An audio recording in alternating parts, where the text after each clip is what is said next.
সবাই কেমন আছেন? আশা করছি ভালো আছেন। জেএস ব্লগে সবাইকে স্বাগত।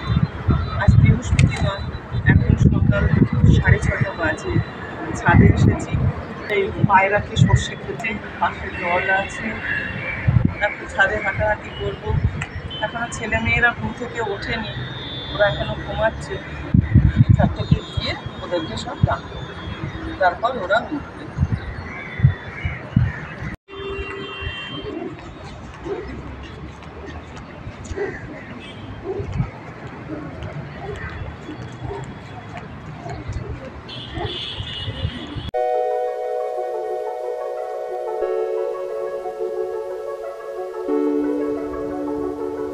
ছাদ থেকে চলে এলাম পাখিদের খাইয়ে।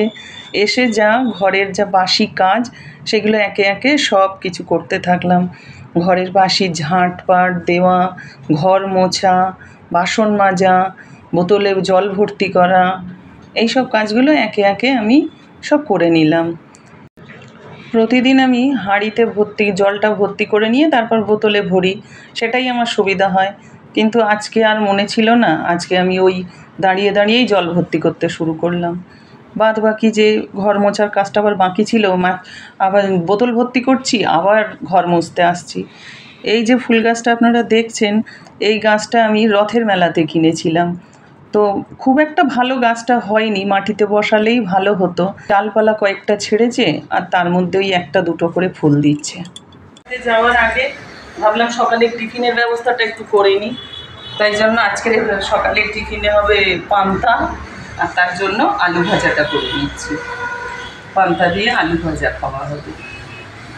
কালকে ভাত বেশি ছিল, তাই জল দিয়ে রেখেছি, ওই জন্য আজকের পান্তাটা খেয়ে নেব। আর গরমের সময় মাঝে মাঝে একটু পান্তা খেতেও খুব ভালো লাগে। আজকের আলু ভাজা আর পান্তা হবে। আলু ভাজার পর চলে গেলাম স্নান করতে। স্নান সেরে এসে তারপর পুজো শুরু করলাম।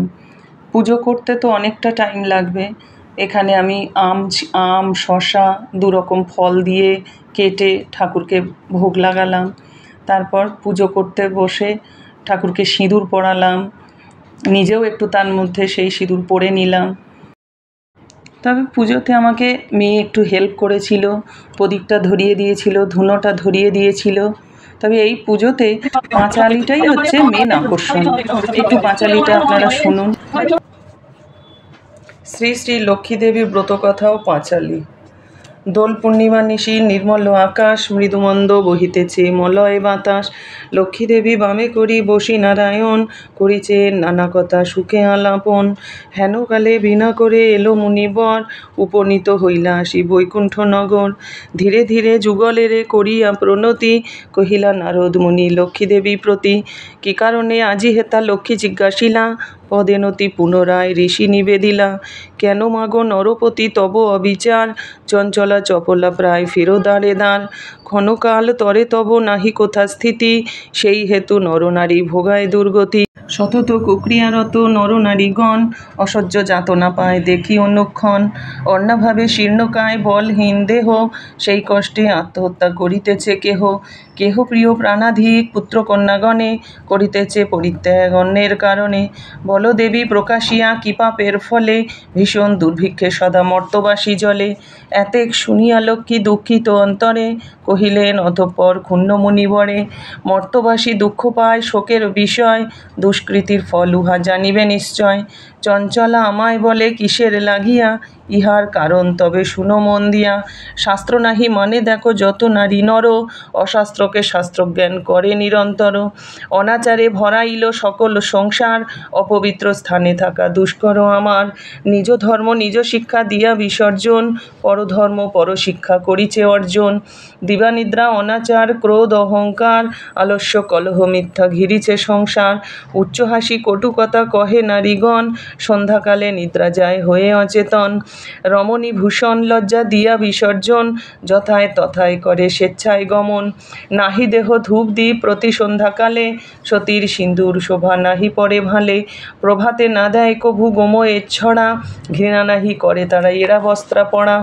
লক্ষ্মী স্বরূপিণী নারী করিয়া সৃজন, পাঠায়েছি মর্তলোকে সুখের কারণ।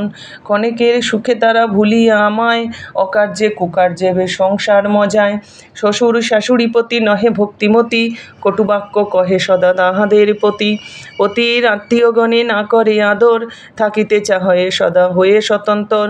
লজ্জা আদি গুণ যত রমণী ভূষণ, আত্মহত্যা মহাপাপ নরকে গমন।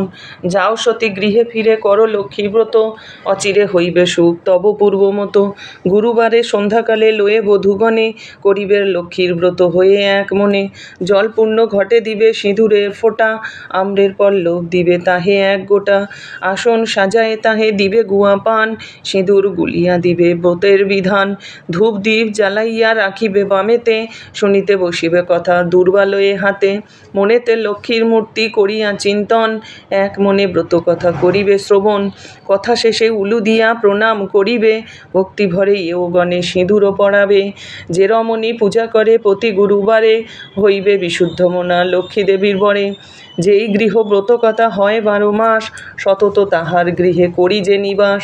তার গৃহে বাঁধা রব হইয়া অচলা, পূর্ণ করি ভক্তবাঞ্ছা আমি যে কমলা।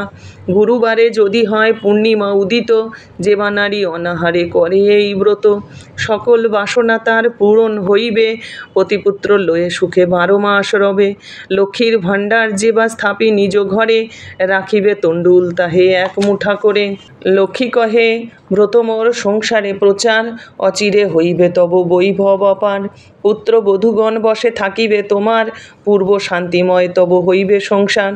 এত কহি লক্ষ্মী দেবী হইল অদর্শন, হৃষ্টচিত্তে বৃদ্ধাগৃহে করিলা গমন। আসিয়া বধূগণে বৃদ্ধা বলিল করিলা বর্ণন, যে রূপে ঘটিল বনে লক্ষ্মী দর্শন। ব্রতের বিধান বৃদ্ধা বলিলা সবারে, যে সকল কথা লক্ষ্মী কহিলা তাহারে। মিলি সব বধূগণ করে লক্ষ্মী ব্রত, হিংসাদের স্বার্থভাব হইল বিদরিত। ব্রতের ফলে তেমিলি সপ্ত সহোদর, দূরে গেল দুঃখ কষ্ট ঐশ্বর্য বিস্তর। মা লক্ষ্মী করিলা তথা পুনরাগমন, অচিরে হইল গৃহ শান্তিনিকেতন। ঠাকুরকে সাজিয়েছি কেমনভাবে একটু দেখে নিন। পুজো করতে আমার 1 ঘন্টা লেগে গেল। বৃহস্পতিবারের দিন।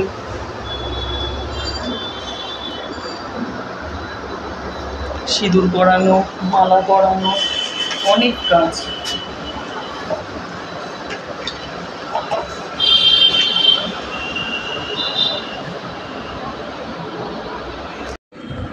আমি এই বরকে খেতে দিয়ে দিলাম, ছেলে মেয়েকেও দিয়েছি এই পাশে। ওরা তো আর ক্যামেরার সামনে এখন আসবে না, তো যে খেতে বসেছে। আজকে মোচার চপ, ভেন্ডি আলু ভাজা, আর ডাল পেঁপে দিয়ে, আর সয়াবিনের তরকারি, দই আছে, আম আছে। নাও খেতে শুরু করো।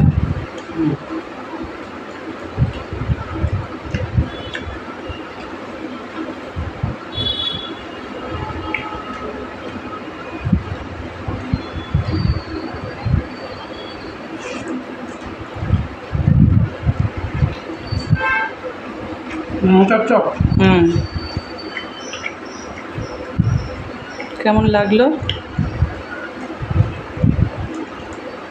মোচার চপটা ভালো হয়েছে। ডালটা কেমন লাগলো? পেঁপে দিয়ে করেছি। পেঁপের ডাল তো সর্বদাই আমার ভালো লাগে। আচ্ছা, নতুন করে বলার কিছু নেই। আচ্ছা। ডাল জিনিসটাই আমার পছন্দের জিনিস, আর পেঁপে আমার প্রত্যেক ভাতে থাকতেই হবে। প্রথম পাতে আমি ভাত খাবো।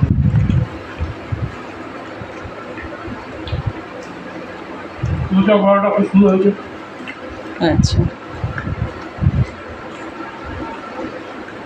ডালের সাথে লেবু নিয়েছো?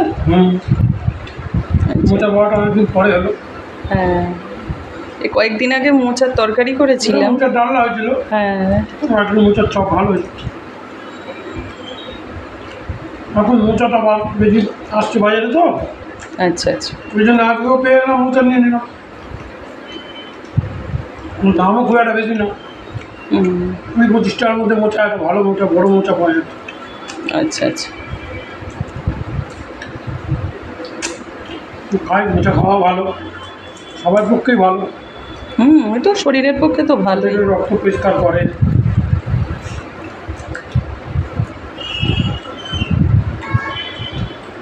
এবার দেখি সোয়াবিনটা কিরম।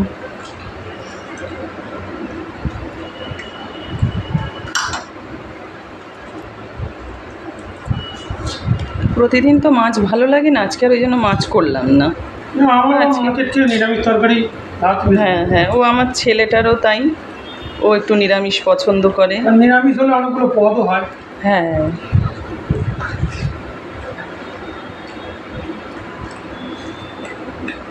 বলো। বাস 1 নম্বর হয়েছে। 1 নম্বর।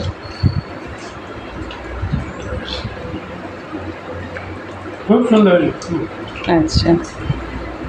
সোয়াবিন আলুর তরকারি।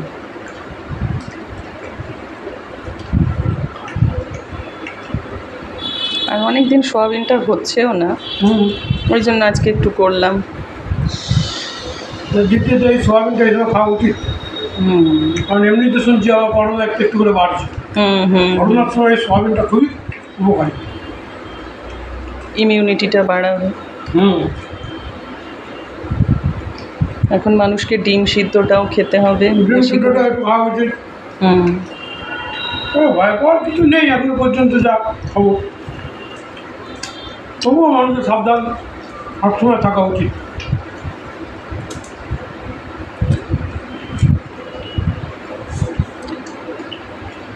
তাহলে খাও, ধীরে ধীরে খাও। তবে এখানেই আমি আজকে ভিডিওটা শেষ করলাম। সবাই সুস্থ থাকবেন, ভালো থাকবেন। নমস্কার, টাটা।